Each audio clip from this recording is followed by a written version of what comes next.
Hi, I'm Sheila Brown. Hi, Sheila. Come on in. Thanks. I'm Michael Cox. Do you want to have a Nice to seat? meet you. Thanks for coming in today.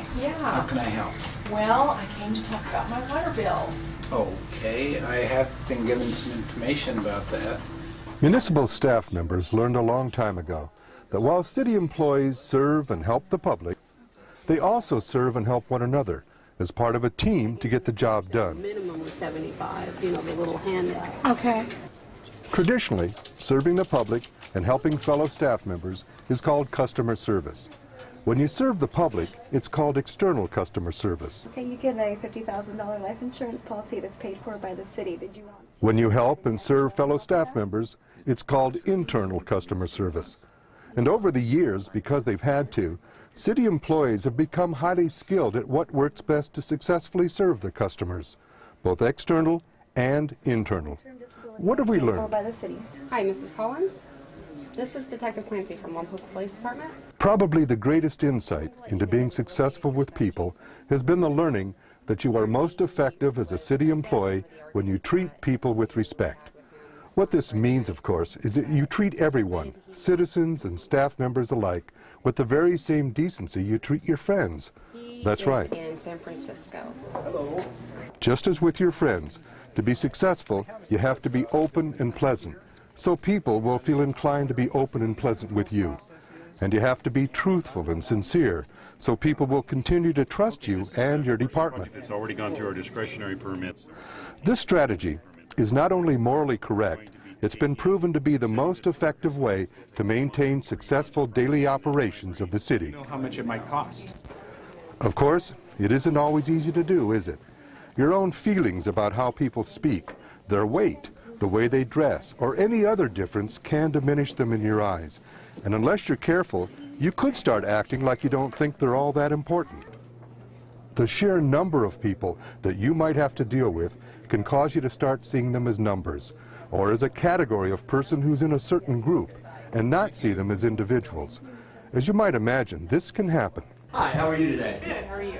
Fine. My name is Scott Johnson. I'm with The question is, how do you avoid this happening to you? Prevention Inspection of your building. Well, if you want to be a good staff member, you have to honestly believe that every human being does have the right to your basic respect, so that when you do deal with an individual, on your first day or in your 20th year, your actions will always reflect your belief. Getting a little congested, so... The reason for making a big deal about dealing with people with the same decency you treat your friends is that if you do so, it can keep you from making some common mistakes. For example, all I want to do is tap off of this. only the person who doesn't understand the concept of basic respect would become pompous or officious. See these things all the time. I make the decisions. You may as well just roll up these plants and get out of here. By definition, the person who becomes a government official and starts acting important like this is insulting citizens because he or she is taking a position of superiority. And just as you get mad when someone does that to you, so does the public. Look into this project. It's not my problem. The fact is, experienced staff members will tell you, no matter how frustrating the problem is in front of you, it is never appropriate to humiliate someone or lose your temper or threaten them. Because it would not only violate the rule of basic respect, it would bring discredit to your department and threaten the harmonious operations of the city. Randy? Yes. Ron? Nice to meet you. Nice to meet you, Rod. What you need? Another fundamental principle is the recognition that as a municipal employee, you establish the atmosphere in which citizens and staff members interact. It's true. If you're positive about your job and about the staff and about the public, it will translate to the people with whom you come in contact, and it'll create a positive atmosphere. I think what you are worrying about is basically completed. On the other hand, if you're negative about the public or your job, that too will translate to others and create a negative atmosphere. Just as a positive atmosphere facilitates a smooth operating city, experience has shown that a negative atmosphere adversely affects city operations because it leads to a greater number of ill feelings, complaints, and ultimately a lack of cooperation. Come on, I ain't got all day. Hi, may I help you? Yes, I got this notice in the mail. It says that I'm overdue on some books, and there's a fine here. I returned those books. I'm sure I did. I have people who were with me. It may not be your job to make sure citizens and staff members are happy, but it is your job to maintain a positive atmosphere. Well, we sometimes do miss them. You want to be patient and calm with others, to encourage patience and calmness during your interactions. That shouldn't be on my name. And of course, it's important to be helpful. Excuse me, I got a question. I have a problem with my sewer line. Veteran staff members know that being helpful really means being willing to go the extra mile, being willing to offer options if something can't be permitted, being willing to help with forms, or as in this case, being willing to help someone find the right department when they call or come to your department by mistake. Romero is the contact for sewer lines in the public right-of-way. It's also important in maintaining a positive atmosphere to always be consistent. Phone number for you if you need it. For example, Hi, Mike. What's up? Well, I'm trying to register for kickball. experience has shown citizens and staff members who are going to have frequent interactions with you will cooperate better with you when they're at ease with you. And that can only happen when they know what to expect, because you're calm and patient consistently. In other words, you want to avoid being moody or changeable on different days, because that directly affects those who have to deal with you. Any lack of consistency on your part increases the stress level in everyone. Yeah, they take it in finance, but you bring your paperwork here. What do you mean you're gonna come over here and start working for 2 or 4 days? I got a business to run. Here's the third and final principle of good customer service: minimize unnecessary frustration. In every organization, there are stressful times, and as your fellow staff members will tell you, working for the city has its fair share. After all, many of the interactions you have with citizens and staff members can be about solving stressful situations, like this, where the street engineer is trying to be flexible with a business owner about fixing sidewalks. Instead of a 4-day job, it's a 2-day job. Okay, is there any way it can go down to 1? Hi, I want to talk to somebody about a dog problem. I got a barking dog that's just like bugging me. For many citizens, if they have to deal with the city, they hope to have as little hassle as possible.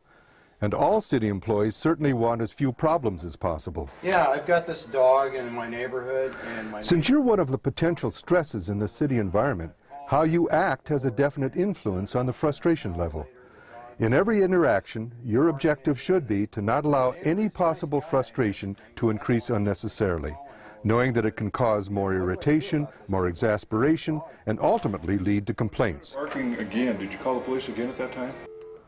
For example, staff members who understand good customer service will make an effort to respond to all phone calls and emails by the end of the day, if possible, but always by the end of the next business day. It's important. Allison Baird. Hi, Mr. Australia. My name is Allison, and I have a question. As you know, there is nothing more exasperating than waiting for your calls to be returned. Obviously, if you make an effort to always be responsive, you'll minimize frustration. Thinking of putting a second story on my house, and I was wondering if that's okay. It really depends on where you are. Another serious cause of frustration is when a city official is indecisive. I'm just looking for a yes or no. If you can't confront a problem and make a decision, you create unnecessary frustration in everyone who's waiting for an answer. You have to be decisive. But of course, you also have to make the right decisions. Hey, Dale. The solution, of course, is to inform yourself about all of your responsibilities and the policies and procedures in your department. If you don't know something, ask a colleague. In other words, learn your job completely. Garage? No, one covered parking for each bedroom. Remember, it's been proven that when people believe they're dealing with an informed public servant, their frustration level actually reduces. Thanks. Of course, there will be times when someone will ask something of you that you do not know the answer to. Would that be a problem? I'm really not too sure. I would have to get in touch with my supervisor. When you don't know the answer to a question, obviously you have to look into it. And it's good customer service to tell the person exactly what you're going to do and then do it. This is fine. Yes, Miss Arredondo. This is Graylin Brown with the City of Santa Maria Recreation and Parks Department. By the way, after a period of time, if an answer for whatever reason has still not been found, you'll minimize unnecessary stress if you make an effort to follow up and tell the person where his request is at that moment in the system. You know that the employee who lets things slide just increases frustration. So your extra effort will show the person you do understand how to treat people correctly. Okay. Thank you very much, sir. Yeah. How can I help? Well, I came to talk about my water bill. Okay, I have been given some information about that. As was said at the beginning, most municipalities have become very good at customer service because they've had to, and because they have learned to adhere to these basic principles. Give basic respect to each person you have to deal with, which means be open and pleasant with everybody, and be truthful and sincere with everybody. It always facilitates cooperation. And second, create a positive atmosphere, which means be calm and patient and be consistent to put people at ease. And as you well know, if you try to be helpful, it will always get a positive reaction. And finally, of course, you want to minimize unnecessary frustration. And the best way to do that is to be responsive to all requests and to learn your job completely, so you are completely informed, so you can be decisive, so people will come to see you as a true professional in your department. These are the main principles of successful customer service. Principles the city not only wants you to know about, but to put into practice every single day you come to work. 2 years I'll be paying the bills.